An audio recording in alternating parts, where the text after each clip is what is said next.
BBC Radio Brisbane, Steve Austin's my name. It's lovely to have you along. What could you do in grade 1 when you went to school? You probably thought it was an achievement if you were able to tie your shoelaces properly. What about starting off learning atomic theory? My next guest believes, if taught correctly, children as young as 4 years of age can understand just the basics, but nonetheless the basics of advanced science like quantum theory. My guest is the founder of the Atomic School. Ian Stewart is his name. Ian, lovely to meet you. Thanks for coming in. Pleased to meet you. Okay, who or what is the Atomic School, first of all? Well, I founded it as a platform to push the practice of teaching atomic theory in primary schools. That's its sole mission. Whatever I do is attempting to achieve that. Well, I'll come to atomic theory in just a moment, but then who are you? Tell me your story, because you're just as interesting in my mind. I've been teaching chemistry and physics for a couple of hundred years, or so it seems. And then my son came, when he was about 6 or 7, he started asking lots of questions. And being a high school science teacher, you give high school science answers. Yep. And surprisingly, he understood. So I went off to his school to see how his mates would fare, and they could also understand it. That was surprising. I mean, they weren't supposed to understand it, but they could. So from then on, founding Atomic School, its mission was to bring atomic theory into primary schools because it's so foundational to our civilization. Why is it? Explain why it's foundational. Why is atomic theory and the behaviour of atoms fundamental to our existence? Well, it's fundamental from a scientific point of view. You know, like our entire biology is driven by atoms and molecules and their interaction. We live and breathe. You're made of atoms, Steve, as am I. The air that we're breathing is made of atoms and molecules. So this dance is keeping us going. But also our economy is foundational upon atomic theory, like putting rockets into space or developing nanotechnology. All of those things are now rest upon understanding atoms and molecules. My guest is Ian Stewart, founder of the Atomic School. Ian believes that if taught correctly, children as young as 4 can understand the basics of advanced science like quantum theory. Why? Why do they need to know it? Or why can they know it? Well, there's a right to know for a start. It's 200, it's over 200 years old. Is it really? So just get me back. Yeah. Where did it start? Why did it start 200 years ago? Well, that's the first time. That's the acknowledged. John Dalton in 1801 is acknowledged to have an evidence-based data to show that atoms existed. Although the Greeks did theorise about it thousands of years ago, but it became scientific with John Dalton. He was able to measure it. Yeah, he measured... Or measure its effect. Yeah, he measured the weights of different compounds and compared them. And then with really elegant reasoning, he was able to conclude the world's made of atoms. As a result, it really transformed the science. And then the idea is that they discovered different kinds of atoms, that there are 92 different kinds of atoms in the world. I never knew that.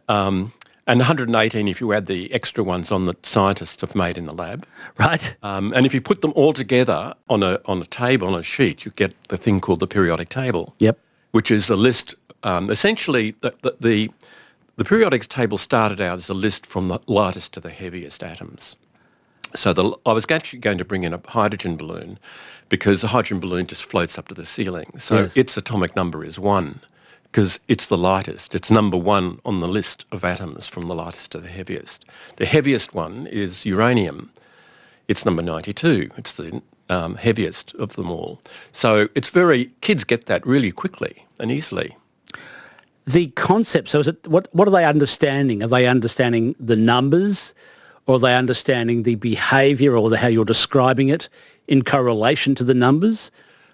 Well, to be meaningful, they have to grasp both of those things. They've got to understand numerically, but also conceptually. They've got to have a mental map, a mental model of the fact that atoms are spherical, like little marbles, really. Mm. And kids are good at that, and they're also good at scale. They're able to imagine that atoms are invisibly tiny. So what does it do for them then, Ian? So if they learn this, if we start teaching this in school, what does it do for them down the track? Well, it excites their curiosity in they just love it, Like one of the outcomes of couple of the studies was that kids just love atomic theory. They feel really proud that they're learning about atoms and molecules, and they love learning about the language of science, like to learn the term structural formula, for example. You can see them rolling those words off with great pride. And so it's giving them a sort of intellectual power, in a sense. Yeah, power, pride. They also understand what it means. That's the key thing. Right, okay, yeah. Comprehension, basically. So it's hands-on, but also minds-on, yeah. Ian Stewart, founder of the Atomic School, is my guest. Ian believes that we should be teaching quantum theory almost to children, or at least atomic theory to children as early as possible. Ian, a couple of weeks ago, we were kind of shocked from some reports that were looking at what's in or not in the Australian curriculum. And one of the things that came out of it was that there were big gaping holes in the science curriculum, and quite some fundamental things were not there. Can you speak to that at all? I mean, how can we learn atomic theory if the Australian curriculum is not sound in the area of science? Not fit for purpose is a better way of putting it. Yeah. In the area of teaching science. Because in fairness, a lot of teachers feel a little bit daunted by that. They often did a particular stream in their teacher training and find they're teaching something else altogether when they get to the school. Yeah. But the science curriculum, can you address the apparent holes in our curriculum? Well, they're there, and the sequence, I think, is scrambled. I think not enough is done in primary school. The really key concepts are avoided in primary school, where we should go straight to the big ideas. We should teach the big ideas in science first, not dilly-dally around them, and then by the time they hit high school, we rush them through a whole lot of concepts in a scrambled sequence. So there's not enough time in high school, in the middle school, to get through the sequence of concepts to make it embed that into their understanding well. And yet we've squandered all of these early years when they're so enthusiastic about it. That's peak enthusiasm, primary school. One of the reasons why I was keen to speak with you was a few months back I did some interviews with some blokes who worked in the area of metallurgical engineering, and one of them worked at ANSTO and one of them had worked in the area of nuclear research. And they were warning me. They said, look, if we do go ahead with things like AUKUS, like the nuclear submarines, they said, we're going to need a lot of mechanical engineering students, a lot of people who are studying nuclear physics, theoretical physics, who can, work with this stuff, and play with it, enjoy it, and have a passion for it. Now apparently the deal was done at the American government today, saying yes, we'll lend or loan a couple of nuclear submarines to Australia.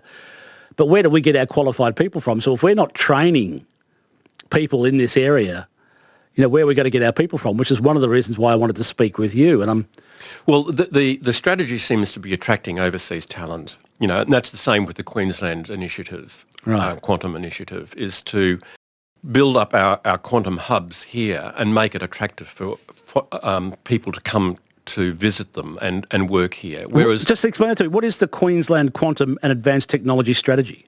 well, I guess like all of these terms, it's a little bit vague, but it's basically future-proofing Queensland's economy to anticipate the emerging technologies that will be important then, and that our economy will rely on.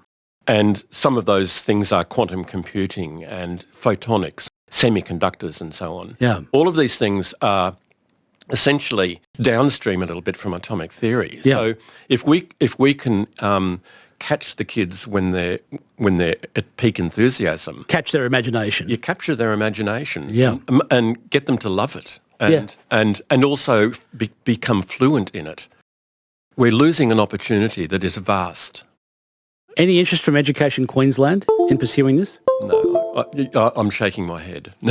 Right. No. Well, I've tried, but that's.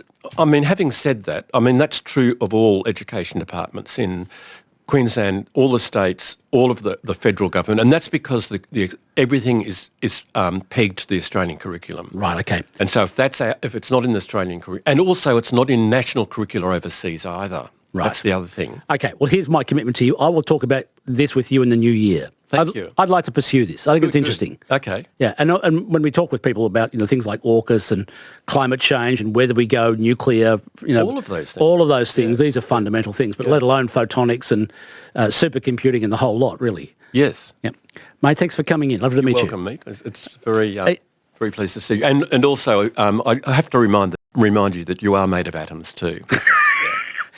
Ian Stewart, who's reduced me down to my smallest constituent part. Ian is the founder of the Atomic School. Get ready for great new ABC entertainment in 2024.